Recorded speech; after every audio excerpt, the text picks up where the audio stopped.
more words of encouragement. Sometimes you have to look at the man or the woman in the mirror. What I mean by that is, sometimes we may have a problem, like I did. I used to have a serious anger problem, bad temper like Paul did, one of Jesus' disciples. But I used to have a lot of hatred and malice in my heart towards certain people. And all I was doing is hurting myself and destroying my own peace and happiness. But I looked in the mirror and said I didn't like this man I'm seeing. And I did not want to be this human being anymore. And I went to God and He removed that spirit out of me. And here I am today, being able to encourage somebody. See, sometimes you can't do things in the flesh. You have to go to God.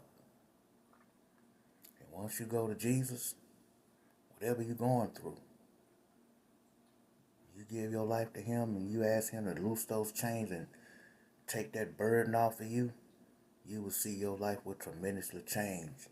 And you will have favor. And He will give you grace and peace in your mind.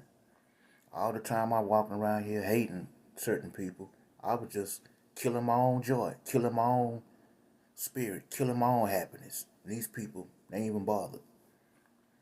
Sometimes we can't blame the devil for everything. Sometimes we're our own worst enemy. And sometimes we can cause our own self to have self-inflicted pain and wounds. But that's why we serve a living God. Have His hands and arms out waiting for you to reach out to Him. That's what I did. I reached out to God. He changed my life. Because if I wouldn't have reached out to God, I wouldn't be talking to y'all on here today. Trust me. I'd have never answered my calling, and I'd have got tremendously punished. So remember, sometimes you have to look in the mirror, and see who the problem really is. And I'm not judging nobody. I'm not telling y'all nothing that I wouldn't do, because I've done it. Glory be to God. I'm the man that sits in front of this screen now. Glory be to God. Same way He helped me, He can help you. Serve a loving, merciful God that want to help you, that want to loosen those chains. But you have to go to Him with a sincere heart. Remember that. Jesus loves you. The devil don't. See y'all on the next one.